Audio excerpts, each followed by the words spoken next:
You have been asking God for a financial breakthrough. Every night before your eyes close, you run the numbers one more time. What is due? What is left? What still isn't there? You call it prayer, but somewhere in that silence, it starts to sound like begging. And here's what nobody may have told you. The moment you need may not come while you are trying harder to solve the problem. There is a particular hour in the night when the mind that has been gripping your finances all day finally becomes quiet. Most people assume that hour is about what you should do at 3 a.m. It isn't. It's about what may be happening while you sleep. And before you dismiss that as another spiritual idea about money, stay with me.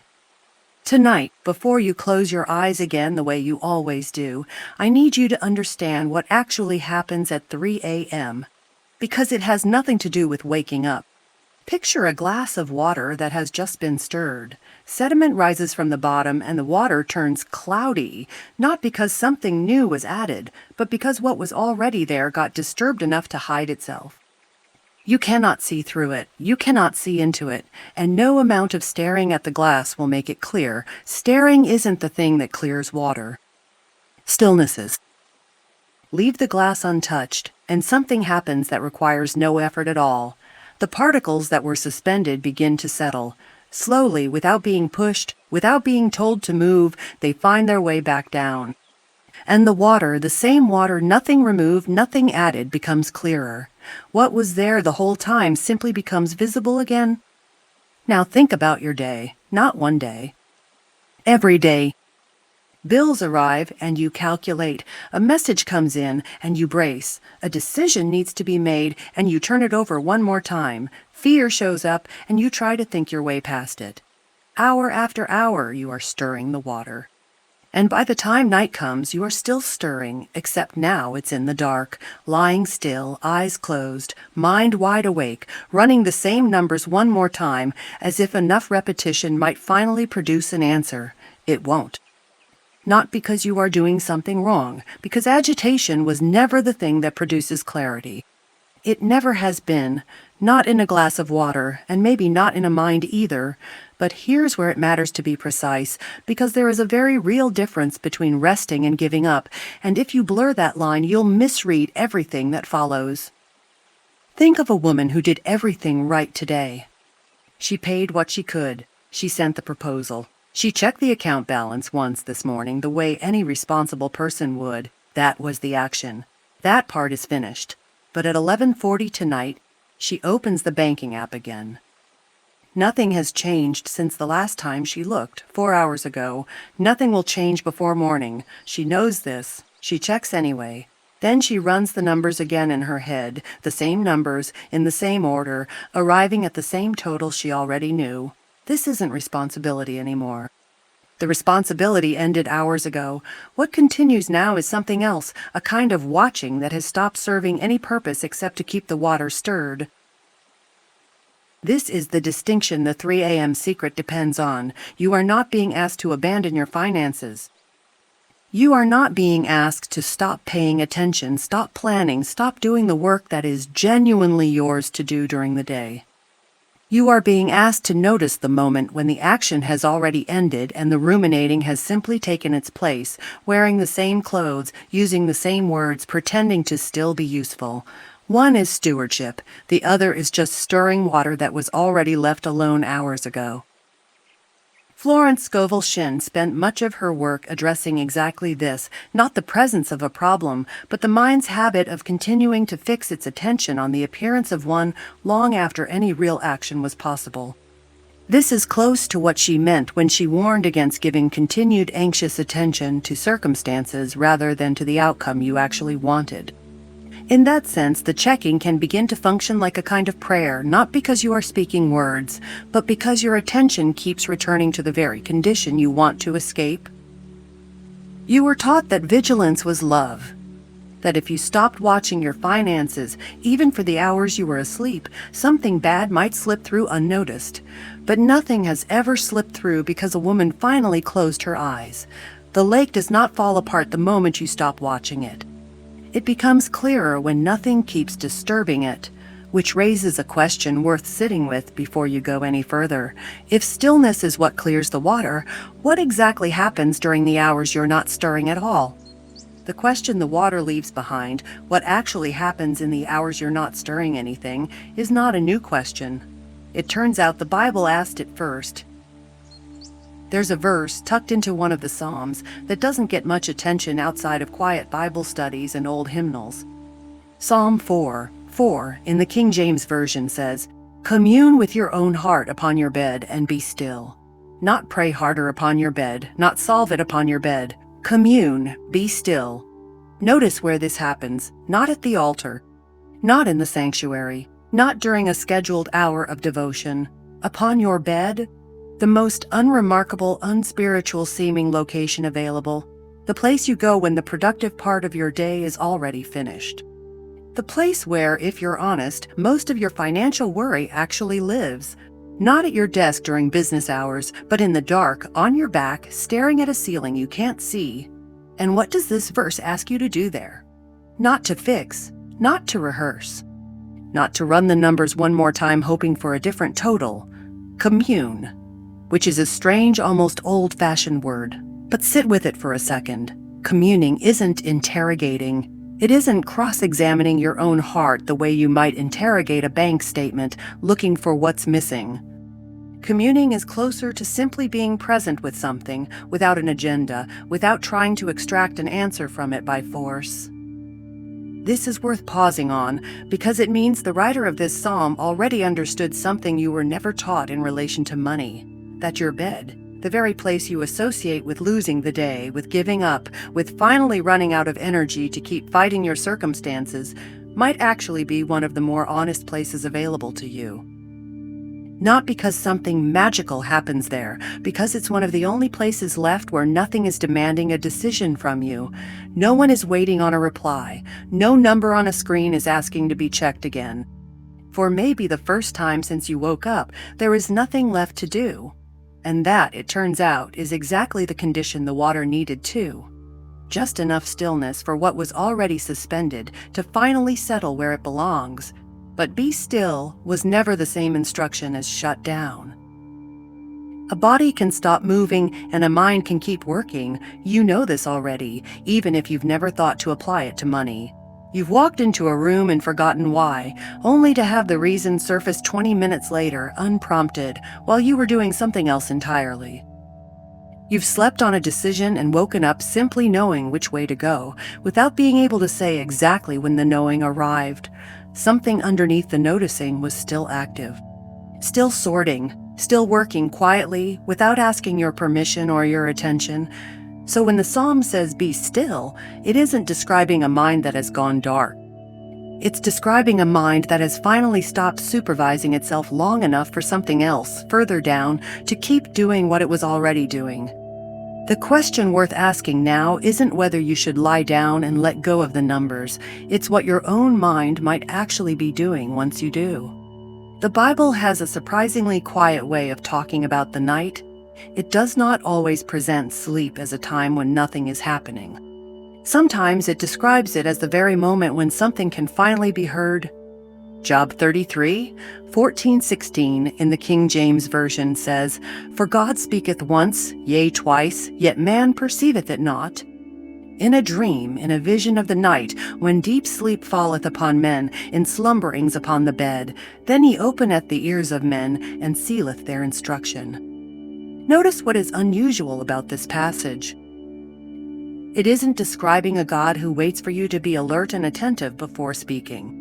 It describes a moment when instruction can arrive while the usual activity of conscious attention has quieted, not while you're awake and straining to catch an answer, but while you are, by every conscious measure, unavailable.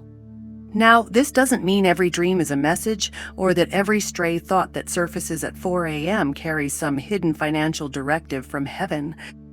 That would be a very easy thing to claim and a very dangerous thing to believe, the kind of thinking that has people making decisions off a feeling they had in the night, mistaking their own anxious sleep for a burning bush. That isn't what this verse is offering, and it isn't what we're suggesting either. What it is offering is smaller, and in some ways sturdier. An acknowledgement, sitting quietly in an ancient text, that instruction, perception, understanding, the sealing of something into a person's awareness, has a channel that runs through sleep, not just around it. Whatever this looked like for Jobs' contemporaries, the pattern itself is worth noticing. The mind, apparently, has never needed your supervision to keep working. It has been doing this since long before anyone wrote it down. Think of a woman who spends an entire evening turning over whether she can afford to say yes to a course, a certification, something that could actually change her income if it worked out. She goes back and forth for hours, the cost, the risk, what happens if it doesn't pay off, and gets nowhere. Exhausted, she finally puts it down and goes to sleep, still undecided. She wakes up and, without running the numbers again, without any new information arriving overnight, simply knows what she's going to do. Not because a voice told her, not because the money appeared. Something in her had kept sorting the pieces long after she stopped consciously moving them around, and by morning, the sorting had produced what hours of anxious back and forth never did. A decision that finally felt settled instead of forced. Your finances are not a dream, and a decision isn't a vision. But the pattern being described isn't really about mysticism at all. It's about what a mind does with unfinished material once the conscious, straining, controlling part of you steps aside. All day, you hand your mind fragments, a number on a screen, a conversation you didn't like the tone of, a bill due Thursday, a fear about next month you haven't said out loud to anyone. You hand over fragments, and then, because you don't trust anything to happen without your direct supervision, you keep reaching back in to rearrange them yourself, hour after hour, get nowhere, and call it diligence. Sleep doesn't rearrange them for you by magic. But it can give that process something your straining never could, room to continue without your constant interference. This is the same stillness the water needed. Not a new kind of effort aimed at your finances, but the absence of the old effort that was never actually helping. The sediment was never going to settle while your hand stayed in the glass. So here is the shift worth sitting with before we go any further. You were taught that conscious effort was the only kind of work that counts. That if you weren't actively thinking about a problem, you weren't doing anything about it. But there may be another kind of work happening in you right now in the hours you assumed were empty. Something closer to what settles in a glass you finally stop touching. Quiet, unglamorous, and entirely dependent on your willingness to leave it alone, which brings us to the real question underneath all of this. If something in you keeps working while you sleep, what exactly is it working toward, and how would you even recognize it once you woke up? If something keeps sorting your fragments while you sleep, the next question is unavoidable. What exactly are you handing it to sort? This is where Florence Scovel Shinn becomes useful. Across the books she wrote throughout her career, she returned again and again to the relationship between what a person carries in mind and what eventually shows up in their circumstances. Her core teaching wasn't about willpower. It was about impression, the idea that a thought, held with enough repetition and feeling, becomes an expectation. An expectation quietly shapes what a person is able to perceive, which in turn shapes what they act on, which in turn shapes what actually unfolds in their life. Not a straight line from thought to money appearing overnight. A slower chain. Impression, then expectation, then perception, then action, then circumstance. Most of us assume the only impressions that count are the loud ones. The ones we speak out loud, write down, deliberately affirm. But an impression doesn't need to be spoken to take hold. It can be as quiet as the last thing you were thinking about before your eyes closed. Which means the woman lying in bed running the same 3 numbers for the 20th time isn't doing something neutral. She is reinforcing an expectation. Not enough, not enough, not enough. The same expectation that tomorrow will quietly narrow what she notices, what she's willing to try, what she assumes isn't for her before she's even looked closely. This is not a call to force a different thought through sheer willpower, the way so much of the just think positive content you've likely already tried demands of you.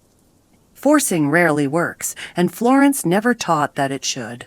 Taken together, her teaching points toward something closer to this. You don't control the outcome directly. You influence what you're able to see, and what you see determines what you're willing to do next. So what does that actually look like, practically, tonight? Not a script, not a chant, something closer to a single sentence held loosely the way you'd hold something you trust rather than something you're gripping for dear life. Not, I need money to appear, which is still the language of lack straining toward its opposite. Something quieter, something more like, there is more available to me than I can currently see, not a demand, not even quite a hope. Closer to a fact you're willing to leave sitting in the room with you while you stop supervising it. Here's why the wording matters more than it seems to. A sentence like, I need this to work out, keeps the fear as the main character, it just adds a wish on top of it. But a sentence like, there is more available to me than I can currently see, quietly repositions what's actually true. Not that the money exists somewhere in a vault waiting to be summoned by the right words, but that your current view, exhausted, narrowed, stirred up by the day, was never wide enough to see the whole situation clearly in the first place. That's not wishful thinking, that's just honest. You genuinely cannot see everything at 11 at night with your eyes closed and your nervous system still catching up from 12 hours of low-grade alarm. This is the part where most people expect a formula. Repeat this phrase 7 times, say it exactly at 3 a.m., write it on paper and place it under your pillow. There isn't one here, and there won't be one in this video, because that kind of instruction turns a principle into a superstition, and superstitions collapse the first time they don't produce an immediate result. What actually seems to matter, according to Florence's own writing and according to the ordinary experience of anyone who has ever slept on a hard decision, is simpler and less controllable than a formula. The mind tends to keep working with whatever expectation it was last handed. So you get to choose, with whatever attention you have left at the end of a long day, what that expectation is going to be. Remember the woman deciding whether to say yes to the certification. She never received a voice, a sign, or a number in a dream. What changed was simpler. After she stopped gripping the decision, she woke up seeing it more clearly than her exhausted, narrowed evening self ever could. That's the whole mechanism, stripped of any mysticism. Rest didn't hand her an answer. It gave her back enough clarity to recognize the one that had been available all along. Tonight, before you let the day close its eyes along with you, try holding this instead of the numbers. There is more available to me than I can currently see, not as a performance. Not because a video told you to, just because it happens to be true, whether or not you can prove it from where you're currently standing. If you're willing to try it tonight, write these words in the comments. I choose to see the abundance already available to me. That's it.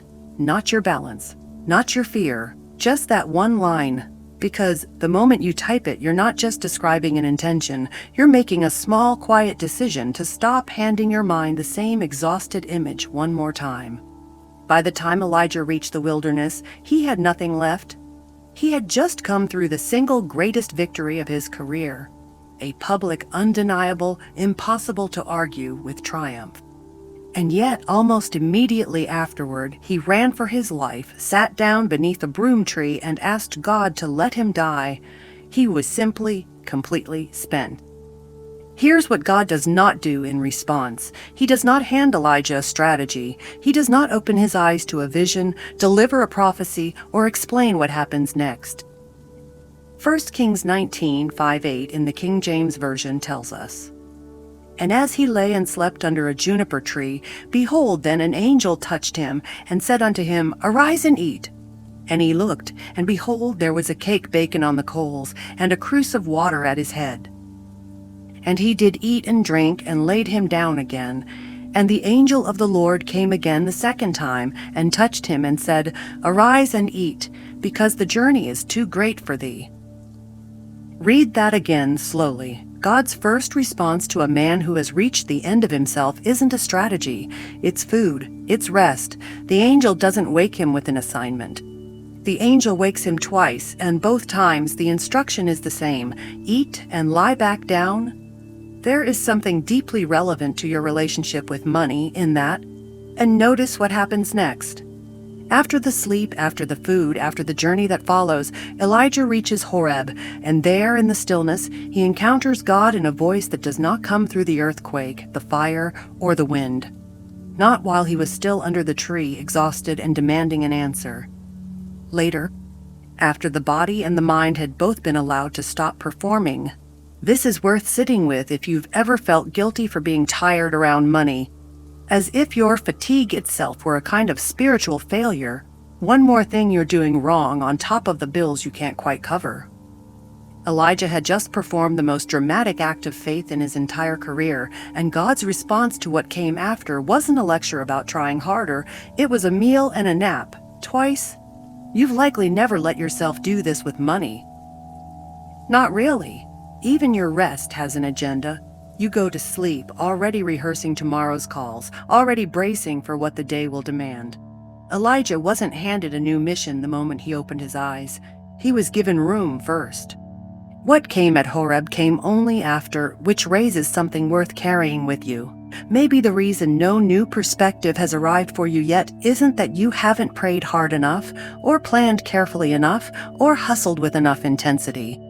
Maybe it's that you haven't actually stopped, not once, not fully, long enough for anything but exhaustion to have the floor. There is a difference between resting because you've given up and resting because you understand that an exhausted mind cannot see clearly, no matter how hard it tries. Elijah wasn't rewarded for collapsing, he was met in it. And what came next only came because he finally let his body do what it had been asking to do the entire time. But here's the honest question this raises, and it's worth asking before you get too comfortable with the idea of rest as an answer.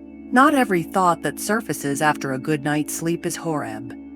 Some of it is just noise wearing a calmer voice.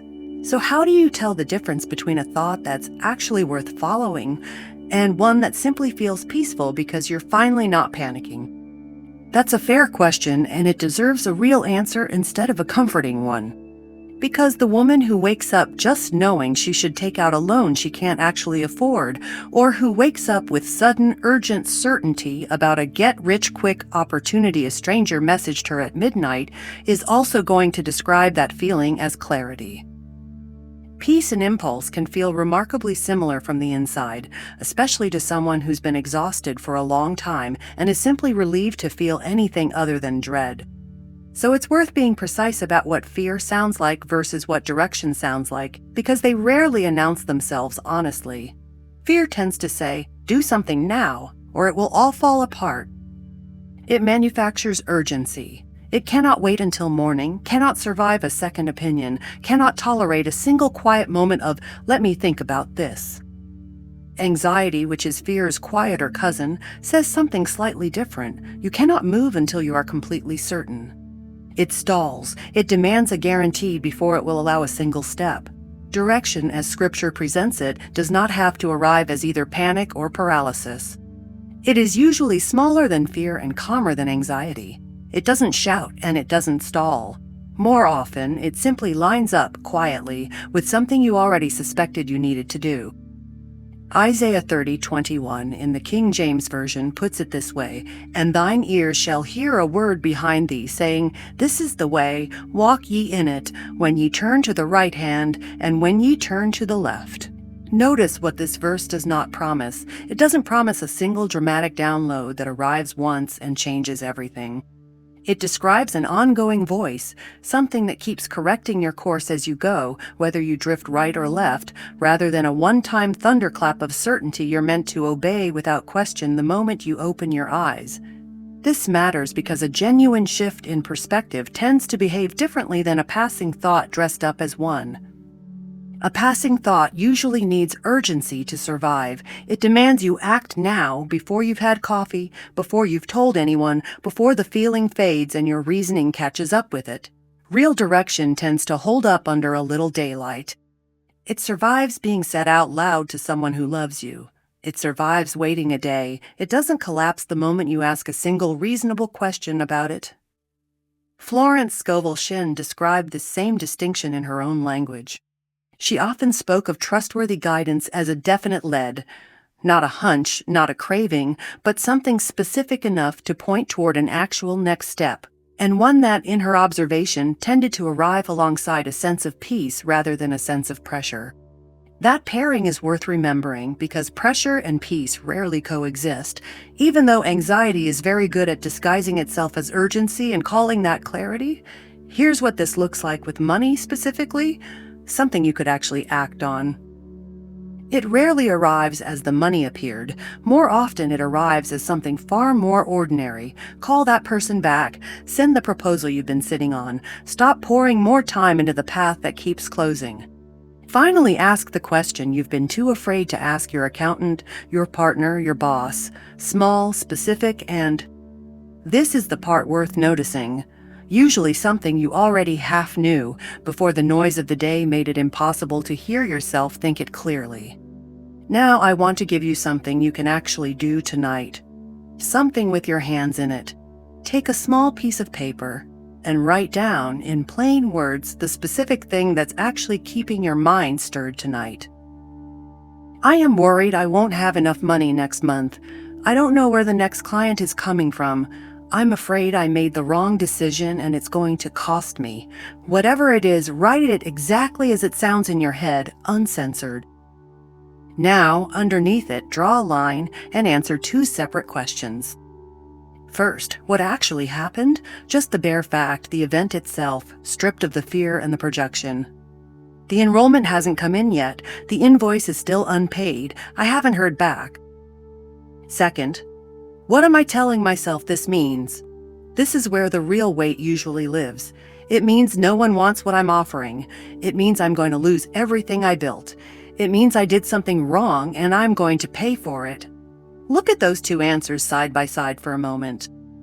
Notice that they are not the same thing. The fact is often small, almost boring. The story your mind built on top of it is usually much larger, much louder, and, this matters, entirely separate from the fact itself. The circumstance may still be exactly what it was 5 minutes ago. What's changed is that you can finally see the difference between what's actually true and what you've been carrying as if it were. Now comes the only question that matters tonight. Is this thought helping me see a solution? Or is it just keeping me trapped inside the problem? Be honest, most nighttime thinking fails this test completely. It doesn't produce a next step. It doesn't clarify anything. It just loops, the same fear in slightly different clothing, hour after hour, producing nothing but a tired mind and a tense body. If the thought is genuinely useful, if it's pointing you towards something you actually need to do, write that 1 step down separately. Somewhere you'll see it tomorrow and set it aside. That's tomorrow's work now. It doesn't need to keep happening in your head tonight. But if it's the other kind, the kind that only loops, only frightens, only repeats, then you don't owe it your night. Take the paper and tear it. This is an honest acknowledgement, not a performance and not a pretense that the situation doesn't exist. You did what you could today. You are not required to keep relitigating it at midnight. The tearing is simply your body telling your mind, this has been acknowledged. It does not need to come with me into sleep. Then, if you're willing, say this, out loud if you can, quietly if you can't. I choose to notice the abundance already moving into my life. I make room for divine guidance to show me what I cannot see yet. That's it. No further ritual, no checking. Close your eyes. Here is the part I want to be honest with you about because it's the part most videos like this one skip. Some nights you'll wake up and something will genuinely be different. An idea, a name you suddenly need to call, the willingness to make a decision you'd been circling for weeks, or simply the ability to look at the same numbers without the same dread. Other nights, nothing perceptible will have shifted at all, and that doesn't mean you did it wrong.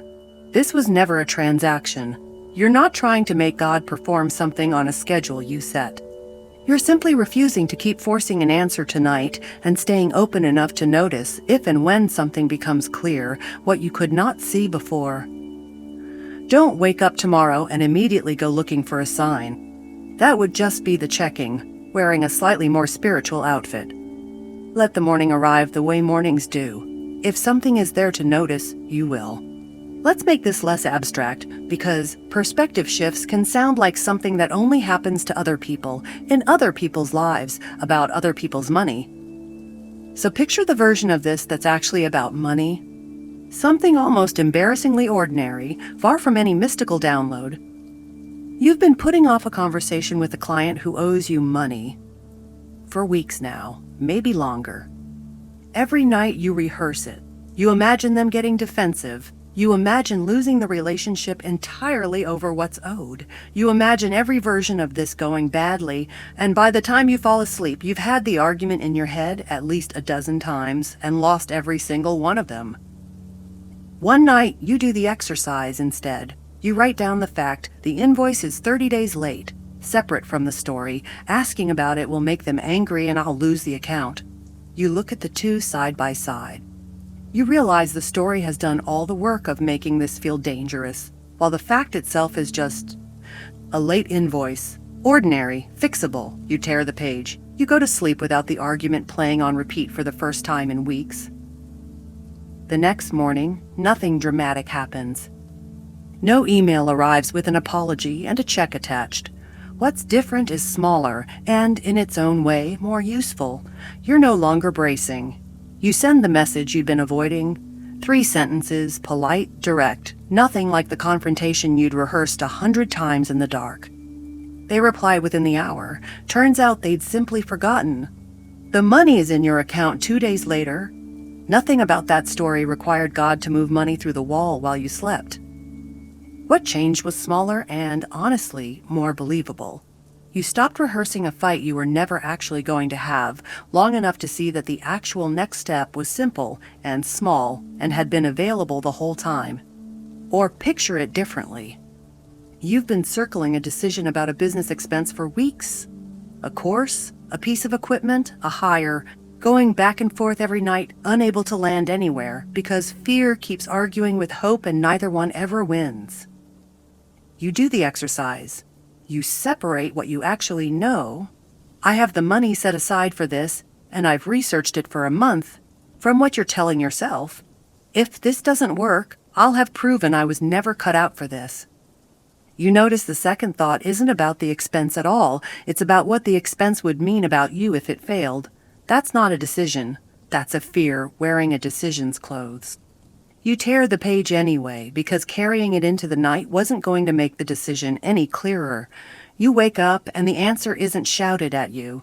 It's just there, quietly, the way it probably always was underneath the noise. You already knew what you were going to do. You just hadn't been still long enough to hear yourself know it. And sometimes it looks like nothing you'd think to film for a video at all. You wake up and, without any new information, without any dramatic realization, you simply stop reaching for your banking app the moment your eyes open.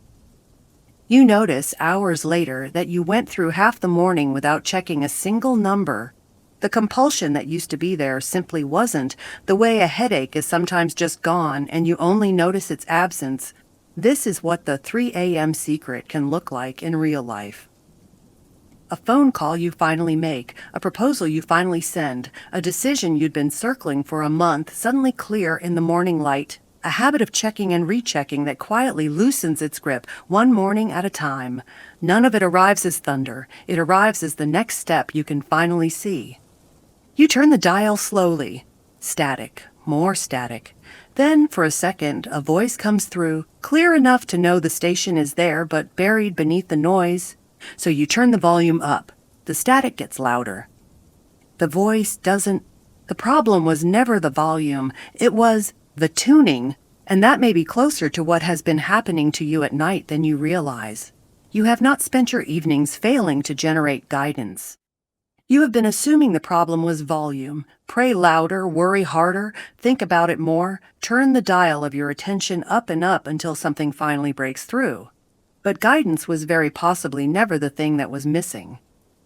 What was missing was the stillness required to actually hear what had been there all along, sitting quietly underneath the static of a day spent bracing, calculating, and rehearsing worst-case scenarios on a loop. Think about what actually generates the static in your life around money. It isn't one loud thing. It's dozens of small ones layered on top of each other until they're indistinguishable from a single wall of noise. The notification that makes your stomach drop before you've even read it.